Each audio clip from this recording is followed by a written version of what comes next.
Hello! So, welcome, friends and family. Today we're going to talk about pornography. I know, right? That's like you can't just come out and just talk about pornography. That's crazy. No, it's not crazy. I think we need to talk about it more. And the reason why is because a lot of people look at pornography. A lot of Christians look at pornography. A lot of pastors look at pornography, and we all agree it's not something you should do. And so, what does that mean? What, if we all agree it's not something you should do, and we do it, okay, I don't do it, and I'm not trying to make myself better or look better. I've looked at a lot of pornography. I spent a lot of time in my life addicted to pornography and everything that goes with it. And so I'm happy to say I'm at a point in my life where I haven't looked at pornography for quite some time, or I would say it's quite some time, not as long as I have looked at it. So for the last 3 years and change, there was a time where I knew like how many days, but that time is long gone. It's 3 years and change. I have not looked at pornography or masturbated, and it's not by sheer force of will. Okay, as you can see, I look pretty relaxed. So you know that I'm not like by the white of my knuckles like I'm not gonna do it. So something happened, something changed that made me not want to do that anymore. And I've always wanted to talk about it. I've always wanted to share with people, and I've shared with certain people who have talked to me personally about it. And I share with my friends or my brothers, a little bit of information about it, because I hope that it would further their view on it. But one of the reasons I haven't shared a lot about it in general, like I like to write, one of the reasons I haven't really written about it, one of the reasons I haven't talked about it, is because I don't know. There's some things about it that I don't know. Like if somebody asks me, Jonathan, what's the formula to not look at pornography? I don't know. I think the formula, there's a missing piece of the formula. There's like a special sauce, and the special sauce is the gospel. Okay, it's the gospel of Christ. It's the understanding of the love of Christ. And what I mean by I don't know, it's not that I can't diagnose it. It's not like I just told you it's the gospel, but I don't know how to make you see that. I only know that I saw it, and it changed, like how when someone's picking a lock, and well, maybe you don't know, but from movies, I presume there's this lock picking situation where someone's picking the lock and they've got all the pieces in place, but it's just not quite going, and then they hit this certain pin, or they hit something, and it just unlocks the lock. Okay, and that's what I felt like happened. The love of Christ and my identity in that, and who I am in Christ alone, not in all of the other stuff that I was looking for. Who I am in Christ alone picked that lock. It kind of just and it made it so that I was looking in different places. It made it so that I wouldn't look in different places for the identity, for that love, for that acceptance.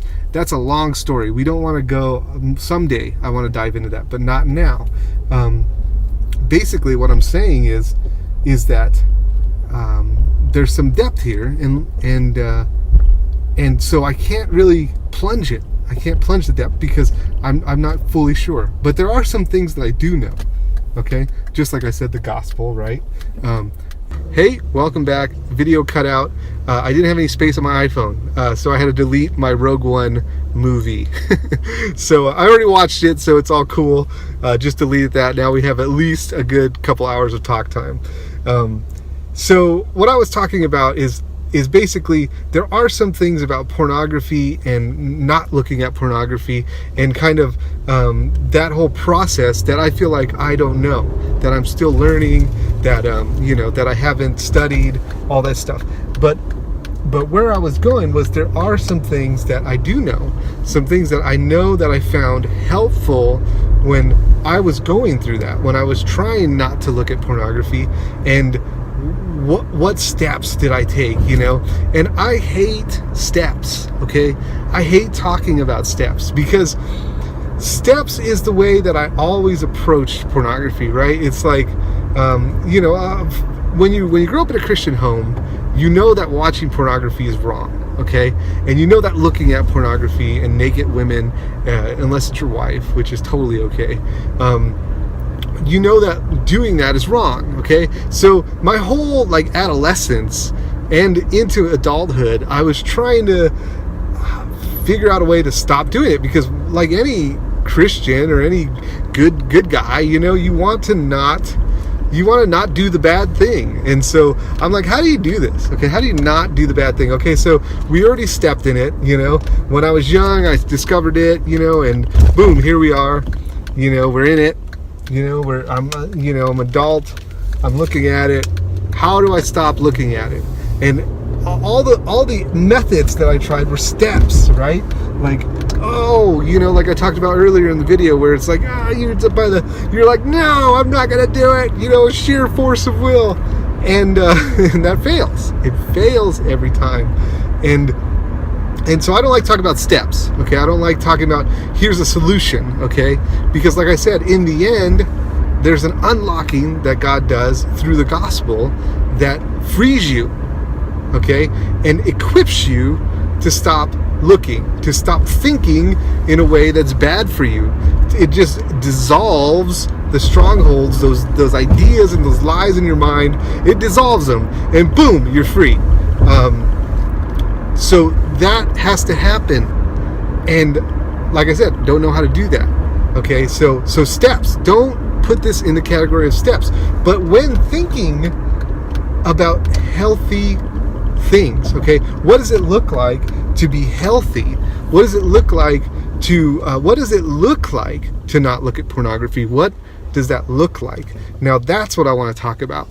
And what does it look like to go from looking at pornography to not looking at pornography?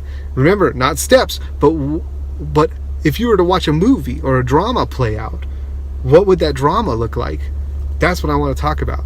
And one of the things, okay, so if they made a bunch of movies about stopping pornography, if they made 20 movies, right, there would always be a moment in the movie where the person is exposed, okay? The person who's looking at pornography is exposed, okay? Whether it's they expose themselves, and confessed to somebody, or they get caught, right? There's something happens, their wife is looking at their computer or their phone or whatever, finds the stash, and boom, the whole world starts to implode. And so that would be in every movie. Why? Because as you go through that process, one of the things that has to happen to get from the beginning of the movie where you're addicted to pornography to the end of the movie where you have freedom and you don't look at pornography, one of the things that has to happen is confession and self-actualization. I don't know, that's a big word. Maybe it doesn't even mean what I think it means. But really just this idea where you take a mirror and you look at yourself.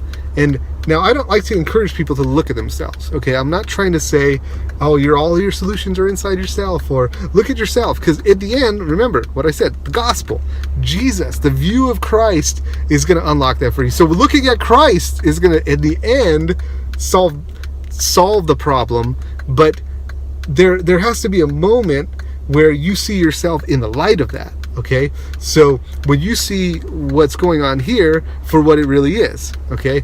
And I think for me, one of the big problems I had is I had this self-image, this view, this construct of who I was, right? And I always was able to believe that construct, okay?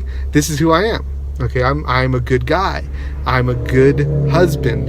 I am a good Christian. All of this different stuff, I had this construct, and I would defend it in my own mind, okay, against myself. So when I start thinking about, oh, maybe that construct's not true, I would just justify, and I would shift things, and just to say, at the end of the day, no, you're all right, you're good. And so my ultimate goal was to justify myself in my own eyes. It's stupid, right? It's like you're justifying yourself to yourself, but in reality, in real life, all of this is not true. And so what good is it doing you? What good is it to justify yourself to yourself? It's not good at all. There's no good, there's no value in that. So anyways, that's tangential. Again, coming back to the core, one of the things, and there'll be many, maybe we'll talk about more in future videos, but one of the things is the confession or the exposure. And why does that confession help? Well, a number of things happens when you confess or when you get caught. Okay, first of all, like I just talked about for quite a bit, you have to come to terms with you. Okay, you have to come to terms with the truth about you, the fact that you are addicted to pornography, and that it's not okay, that the people in your life, like your wife or like other people, maybe people at your job, or however you got caught or however you were exposed, they don't think it's okay. And so now you are starting to realize, hey, not realize, but you started, it's a hard word, right? You realize it in your mind, right? That, okay, this is wrong and I shouldn't do this, but it's not like right in front of your face until it's out in the open. Okay, so that's the first thing, is you have to face off with what's really going on inside, who you really are. And that's important. And there's a couple decisions you can make. You can continue to defend that person and be like, no, I am that person, I'm not going to believe, all the truth that's just happening. And if you do that, then you will stay ill. You will not heal. Because, first part, they teach us in any kind of addiction or, any kind of thing when you're overcoming addiction, drugs, alcohol, they teach us, the first step is denial, right? You want to deny that you are, that you're not who you are, And so I think confession helps you to come face to face with who you are, what you're doing, and what your actions mean to the people around you. And then I think also what it does is it invites help. Like the people it starts to do these things. Like people who want you to win are gonna come out of the woodworks and man, hey, I want you to win. How can I help you? And to see that is encouraging, because then you say, oh, wait a second. Now I'm not who I thought I was, but that's okay. What? I thought this whole time that I had to be that person.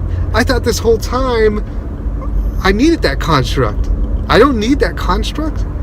And then you're not defending the construct anymore. Then it's all about real life. And it's all about, there's very little joy or very little satisfaction that comes from an addiction to pornography. So it's not like you want to be addicted to that, if you ever want it, it's like within like a small amount of time that you actually want that, and then the feeling's gone. It's like it's a cruel mistress, as they like to, as the phrase goes, right? Because it doesn't give you anything. And so what I'm saying is, when you are not defending this construct, it's like the lie keeps you to defend the construct, which keeps the act in secret, And when you release that, you don't have to defend the construct. The act doesn't have to be secret anymore. And then you're like, start to weigh pornography for the value that it's actually bringing to your life. Like, is this even something I want to do now? Because I have a choice. Now that everyone knows, I can just stop. Isn't that weird? That's a weird statement, right? Now that everyone knows, I can stop. Whereas if everyone didn't know, I can't stop, right? But it's a strange shift, and it comes from, and like I said, I don't know everything, and I don't know I haven't plumbed the depths here, but I think it comes from that realization that you don't have to protect the construct. And since you don't have to protect the construct, you don't have to lie about what's really happening. So when you can tell the truth about what's happening, now you can just deal with it. And then it's like, wow, this is not bringing anything to my life. I don't want it. Okay? So I think that's enough for today. We'll talk more, but I think that's a good place to start. Think about this as a movie, and one thing that happens in the movie is that there is a lot of truth about what's going on, whether it's through confession or through being found out. And let me tell you, confession is better than being found out. It's harder. It's harder because you have to drive that. You have to push it.